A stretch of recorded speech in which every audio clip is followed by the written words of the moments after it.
कहानी दिल को छू देने वाली है। लाइक और शेयर जरूर करिएगा। सुनैना के कदम जल्दी जल्दी बढ़ चले थे देवांश बाबू की हवेली की तरफ। देवांश बाबू के पिता जमींदार थे। उनके यहाँ एक मुनीम थे, दिवाकर बाबू। बड़े पुराने आदमी थे। दिवाकर बाबू की इकलौती बिटिया थी सुनैना। रूप का धन अथाह था। नाम के अनुसार उसकी चंचल गहरी आंखें किसी का भी मन मोह लेती। सुनैना और देवांश बचपन के साथी थे। खेलना खाना सब साथ में था। बचपन कब जवानी की सीढ़ियां लांघा, दोनों को रत्ती भर भान न हुआ। सुनैना की माँ को मगर इसका भान था, तभी उसकी पाबंदी और रोक टोक बढ़ गई थी। परसों घर तक आकर भी मुझसे नहीं मिले क्यों? देवांश थोड़ी देर तक चुप रहा, फिर कह उठा, हाँ आया था तुम्हारे घर, पर तुम्हें तो देखने कोई बाबू आए थे। बात पक्की हो गई क्या? कब आए वो लोग? आपको कैसे खबर लगी? देवांश ने बताया कि उन लोगों ने उसी से रास्ता पूछा था, दिवाकर बाबू के घर का। तो हंसकर दोहरी हो गई सुनैना, अरे वो तो कुएं वाले दिवाकर बाबू का पता ले रहे होंगे, जिनको आपने मेरे घर का रास्ता दिखा दिया। उनकी बेटी ब्याहने लायक जो हो गई है। तो क्या तुम ब्याहने लायक नहीं हुई? देवांश ने सुनैना से कहा।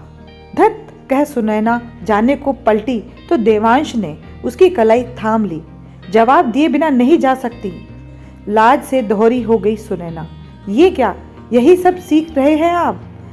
देवांश ने उसका हाथ छोड़ दिया और हौले से हंस दिया। सुनैना तेजी से वहां से भाग गई। उसी दिन शाम के समय एक बग्गी दिवाकर बाबू के दरवाजे रुकी। बग्गी से दिवाकर बाबू के परम मित्र दास बाबू और उसका बेटा सजल उतरे। बग्गी से उतरे लोगों से उनके खूब अमीर होने का आभास हो रहा था। थोड़ी देर बाद जब सारा खाना अच्छे से हो गया, तब दिवाकर बाबू ने सुनैना को आवाज दी। सुनैना अंदर दरवाजे के पास खड़ी हो गई। दिवाकर बाबू ने कहा, वहां पैर क्यों जम गए तेरे? यहाँ तो आ। सुनैना कमरे में आई तो दास बाबू स्नेह से बोले, बहुत रूप पाया बिटिया ने। सुनैना तो एकदम संकोच से गड़ गई। वह असहज हो रही थी। दो चार बातें दास बाबू की तरफ से हुई, फिर काम का बहाना ले जल्दी से बाहर आ गई। 2 दिन का दास बाबू और सजल का रहना हुआ और 2 दिन ही सुनैना का देवांश के यहाँ जाना न हुआ। सुनैना के घर आए मेहमानों की खबर देवांश को हो चुकी थी। तीसरे दिन सुनैना देवांश के घर गई, एकदम उत्साह से भरी, बचपन की तरह ही देवांश को हर बात बता देने को आतुर। देवांश ने सुनैना का इतना खिला रूप देखा तो वह भीतर तक जल उठा। उत्साह से भी सुनैना ने कहा, मालूम है देवांश बाबू शहर से जो मेहमान आए थे वो बहुत बड़ी बग्गी में आए थे, और भी जाने क्या क्या बोलती जाती। तब देवांश का बीच में ही टोकना हुआ, मालूम होता है शहर वाले बाबू कितने अपने हो गए, उनके आगे हमारी तो क्या बिसात। सुनैना का उत्साह धूमिल पड़ गया। ये कैसे बोल दिया आपने? मैंने तो बात ही बतानी चाहिए। आपको सुनना नहीं है तो नहीं बताऊंगी। देवांश का दिल टूट रहा था। अपने से अलग सुनैना को किसी और के साथ देखना देवांश को बिल्कुल न भाया था। अगर कुछ कहने सुनने को नहीं है तो मैं जाती हूँ, सुनैना बोल उठी। देवांश का ऐसा व्यवहार उसकी सोच से परे था। जब मन शांत होगा तब आऊंगी बात करने, सुनैना बोल उठी। देवांश का उसे रोकने या कुछ और कह देने का भी मन नहीं हुआ। चोट गहरी लगी तो मन भी गहरा हो उठा। सुनैना चली गई। देवांश का सुनैना से गहरा लगाव हो चला था। इसके खुद देवांश को भी कहाँ खबर थी। आज उसे पता लगा कि सुनैना केवल बचपन की दोस्त ही नहीं रह गई है उसके लिए, उससे ऊपर का कोई स्थान बना है उसके लिए मन में। बाबा का जो सामाजिक स्तर था वह सुनैना का कहीं स्थान नहीं था। देवांश को कोई रास्ता सूझ नहीं रहा था। जमींदार परिवार के इकलौते लड़के के लिए जिस गति से रिश्ते आते हैं वैसे ही देवांश के लिए आते थे। अभी तक देवांश को सोच ही नहीं पाया था। इधर सुनैना के लिए सजल का रिश्ता आ गया था। सुनैना को देवांश के मन की खबर न थी और देवांश को कुछ ना कर पाने की बेचैनी थी। देवांश को तो सुनैना से गहरा लगाव हो गया था।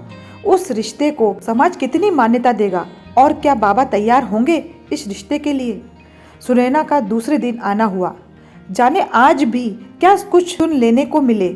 विचार ऐसा हुआ तो देहरी पर ही पैर जम गए सुनैना के। काफी देर तक देहरी पर ही खड़ी रही। भीतर चले जाने का मन नहीं बना पाई।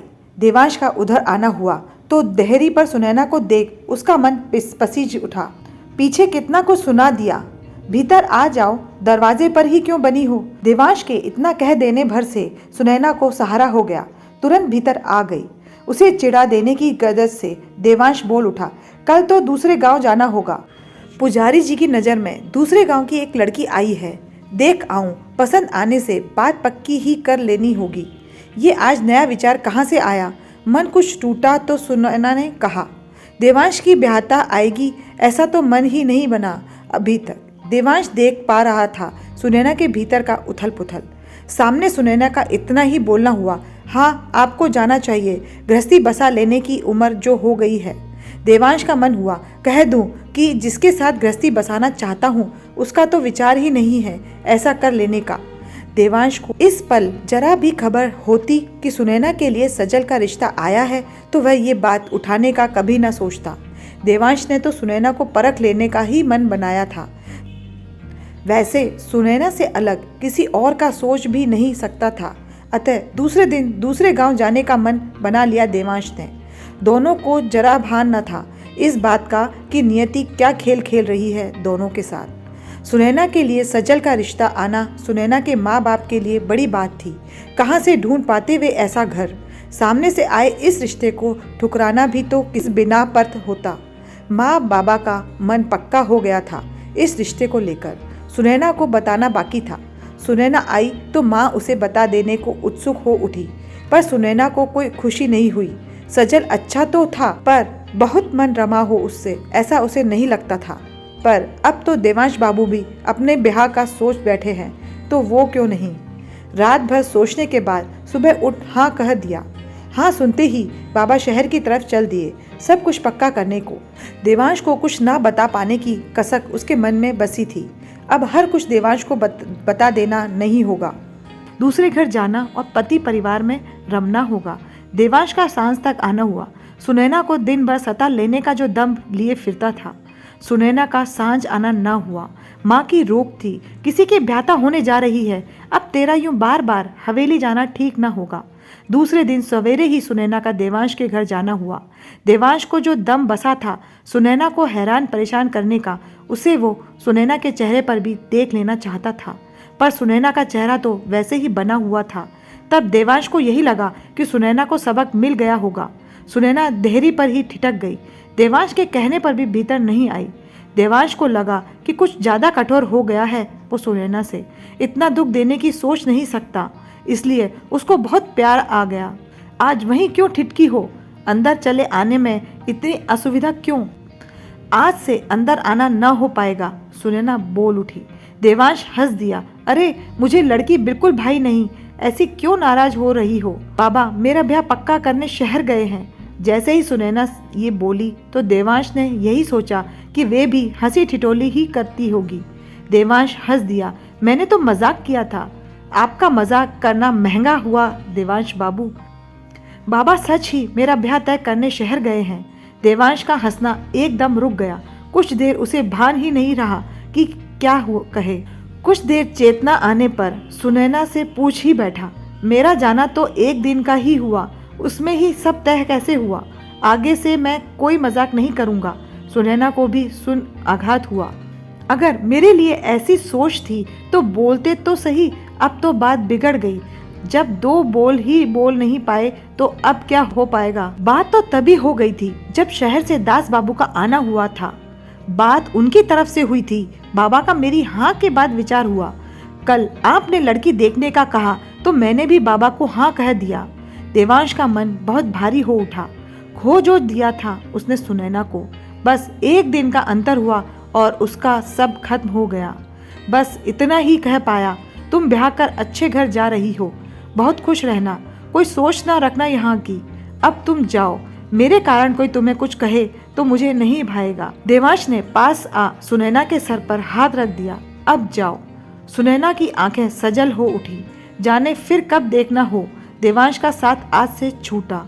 उसकी आंखों के आंसू देवांश ना देख पाए, ऐसा सोच सुनैना वहां से भाग गई। इस बात को 3 महीने होने को आए। देवांश दिन रात एक किए था ब्याह की तैयारियों में। आज उसकी सुनैना की डोली जो उठनी थी।